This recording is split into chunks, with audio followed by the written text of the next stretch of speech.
Friends, ಎಲ್ಲರಿಗೂ ನಮಸ್ಕಾರ. ನಾನು ಲತಾ. ಇವತ್ತು ನೀವು ನೋಡ್ತಾ ಇರೋದು ನನ್ನ ಒಂದು ಪುಟ್ಟ ಗಾರ್ಡನಲ್ಲಿ ಬಿಟ್ಟಿರುವಂಥ ಹೂಗಳು. ಅದನ್ನು ನಿಮ್ಗಳ ಹತ್ರ ಶೇರ್ ಮಾಡ್ಕೊಳ್ಳೋಣ ಅಂತ ಹೇಳಿ ಅನ್ನಿಸ್ತು.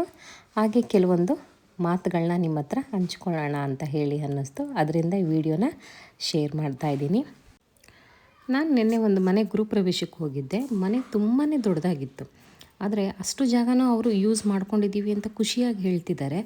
ಆದರೆ ಆ ಮನೇಲಿ ಏನೋ ಒಂದು ಮಿಸ್ಸಿಂಗ್ ಅಂತ ಹೇಳಿ ನನಗೆ ಫೀಲ್ ಆಯಿತು. ಮನೆ ದೊಡ್ಡದಾಗಿದ್ರೂ ಒಂದು ಸಣ್ಣದಾಗಿ ಒಂದು ಗಾರ್ಡನ್ ಇದ್ದರೆ ಚೆನ್ನಾಗಿರ್ತಿತ್ತು ಅಂತ ನನಗನ್ನಿಸ್ತು. ಈಗ ಕೆಲವರಂತೂ ದೊಡ್ಡ ದೊಡ್ಡ ಮನೆಗಳು ಕನ್ಸ್ಟ್ರಕ್ಷನ್ ಮಾಡಬೇಕಾದಾಗ ಗಾರ್ಡನ್ಗೆ ಅಂತಲೇ ಹೇಳಿ ಜಾಗ ಬಿಟ್ಬಿಟ್ಟಿರ್ತಾರೆ. ಅವರು ಲ್ಯಾಂಡ್ ಮಾಡಿಸಿರ್ತಾರೆ. ಅದಂತೂ ಗ್ರೀನ್ ಮ್ಯಾಟು ನೋಡೋಕ್ಕಂತೂ ತುಂಬಾ ಚೆನ್ನಾಗಿರುತ್ತೆ.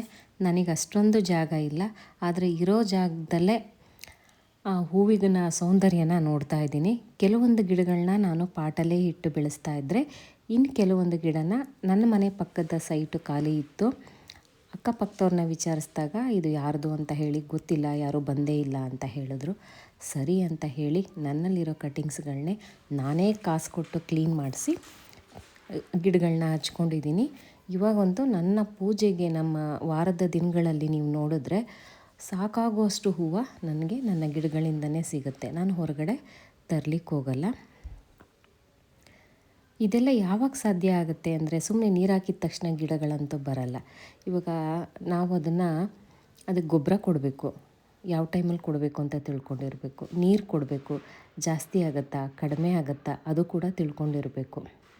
ಸುಮ್ಮನೆ ಮಣ್ಣು ತಂದುಬಿಟ್ಟು ಒಂದು ಯಾವುದೋ ಗಿಡ ತೊಗೊಂಡು ಬಂದೆ, ಮಣ್ಣಿತ್ತು, ನೀರು ಹಾಕಿದೆ, ಆ ಥರ ಹಾಕಿದ್ರೆ ಗಿಡಗಳು ಖಂಡಿತವಾಗ್ಲೂ ಬರಲ್ಲ. ನಾವು ಎಷ್ಟು ಚೆನ್ನಾಗಿ ನೋಡ್ಕೊಳ್ತೀವೋ ಅದ್ರ ಮೇಲೇ ಗಿಡಗಳು ನಮಗೆ ಆ ಒಂದು ಖುಷಿನ ಕೊಡುತ್ತೆ ಅಂತ ಹೇಳಿ ನನ್ನ ಒಂದು ನಂಬಿಕೆ. ನಿಮಗೂ ಇಷ್ಟ ಆಗಿ ನೀವು ಈ ರೀತಿಯಾಗಿ ಗಾರ್ಡನ್ ಮಾಡ್ತಾಯಿದ್ರೆ ಒಂದು ಲೈಕ್ ಮಾಡಿ, ಇನ್ನೂ ಇಷ್ಟ ಆಗಿದ್ದರೆ ಸಬ್ಸ್ಕ್ರೈಬ್ ಮಾಡಿ.